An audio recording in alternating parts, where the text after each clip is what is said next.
Makinig ka, kaibigan. Huwag na huwag kang magpapakontrol sa maling mindset na baka kasi anong isipin ng mga tao eh. Baka kasi anong sabihin ng mga tao. Isa sa mga pwede maging applicable dito yung gusto mo lang gumawa ng tama, ayaw mo gumawa ng mali. So gagawa ka ng mali kasi baka kasi kung anong isipin nila, baka kasi kung anong sabihin nila. So sasabihin mo, nakipag-inuman ako kasi baka kasi kung ano naman sabihin nila. Nakishot ako, nakipaglaklakan ako, nakipagbarkada ako, nakipag-good time ako. Baka kasi pag di ako nakisama, baka kasi kung anong isipin na naman nila. Baka kasi kung anong isipin nila, baka kasi anong sabihin nila. Sorry itong video ko na kasi to, hindi naman para makasakit ako ng damdamin. Pero kung magsasabi ako ng totoo at masasaktan ko yung damdamin nyo, sorry na lang talaga kasi hindi naman para mang-comfort ako ng mang-comfort sa akin. Kung makakasakit ang damdamin pero magpapakita ko ng katotohanan, gusto kasing katotohanan, okay, para sa ikakamulat ng lahat, mga tol, mga kapatid, syempre sa ganung paraan kasi, ganung mindset kasi na baka kasi anong sabihin nila, baka kasi anong isipin nila, sa likod niyan hindi ka lang basta kinokontrol nila. Pag nagpasakop ka, nagpakontrol ka doon sa mga ganung mindset na yun, hindi ka lang basta nagpapakontrol, utu-utu ka rin. Kung ikaw talaga alam mo sa sarili mo na ayaw mo talaga sumama sa kung ano man, example, inuman o whatever, kung ano mang happenings yan, good time, at kung ano mang hindi maganda, kung ayaw mo talaga, may prinsipyo ka talaga, ayaw mo sumama sa mga taong yun, ayaw mo talaga, kung may prinsipyo ka. Pero kung gusto mo talaga, sasama ka dun. Alibay mo na lang na baka kasi kung anong isipin nila eh, baka kasi kung anong sabihin nila, sasama ka. Gusto mo rin talaga. Kung ayaw mo sumama, hindi ka talaga sasama. Hindi ka sasama. Kung ano mang isipin nila, edi isipin nila. Kung ano mang sabihin nila, go ahead.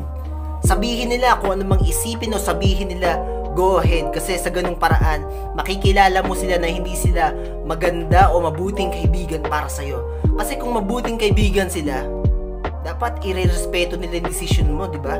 Na ayaw mo talaga sumama.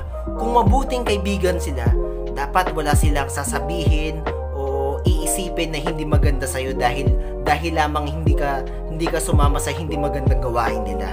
Hindi ito usapin na tungkol sa pagbibisyo, kundi sa lahat ng gawing mali na dapat hindi tayo kinokontrol ng mga tao na yan. Hindi lang sa pagbibisyo sa lahat ng usapin na kinokontrol tayo ng mga tao. Halimbawa, may kaibigan ka, magnakaw. So, makikibagay ka sa tao na yan. Sasama ka sa ganung gawain kasi baka kasi kung anong sabihin niya, baka mawalan ka ng kaibigan. May mga kaibigan ka, may kakilala ka, nang cheat sa partner nila. Niloloko yung mga partner nila. So, may partner ka rin. Makikibagay ka sa mga yun, gagayahin mo sila kasi baka hindi ka cool baka hindi ka in pag di mo sila ginaya. Halimbawa, estudyante ka, tol. Estudyante ka, mga classmate mo, nagkakating classes, so sasama ka doon sa mga nagkakating classes kasi baka sabihin kasi wala kang pakisama, anong sabihin nila, hindi ka marunong makibagay. Hindi dapat ganun mga tol. Hindi ito usapin sa bisyo lang o droga, whatever, alak o sigarilyo. Sa lahat ng gawing hindi maganda, dapat hindi tayo kinokontrol ng mga tao na yun. Dapat meron tayong sariling prinsipyo na kung ayaw talaga natin, ayaw talaga natin. Tandaan rin natin to mga tol, hindi tayo gagawa ng mabuti para sa iisipin ng mga tao. Hindi tayo gagawa ng mabuti para sa kung ano mang sasabihin nila. Hindi tayo magnanakaw, hindi tayo mananakit ng emotional man o physical. O kung estudyante ka, hindi ka magbubulakbol, hindi ka magkakating classes. At kung may mga partner man kayo, ako sana soon magka-partner na rin ako, magka-love life man ako. Hindi tayo mag-cheat, hindi tayo gagawa ng masama para lang sa kung anong sabihin ng mga tao, kung anong isipin o sabihin nila. Uy, napakabuti nitong taong to, hindi siya nananakit ng kapwa, hindi siya gumagawa ng masama. Hindi dahil dun Gagawin natin yun, gagawa tayo ng mabuti. Kasi ayun yung tama. Hindi tayo magnanakaw, hindi tayo gagawa ng kung ano mang masama. You name it, hindi ko na iisa-isahin. You name it, mga tol. Hindi natin gagawin yung mga yun kasi hindi yun yung tama.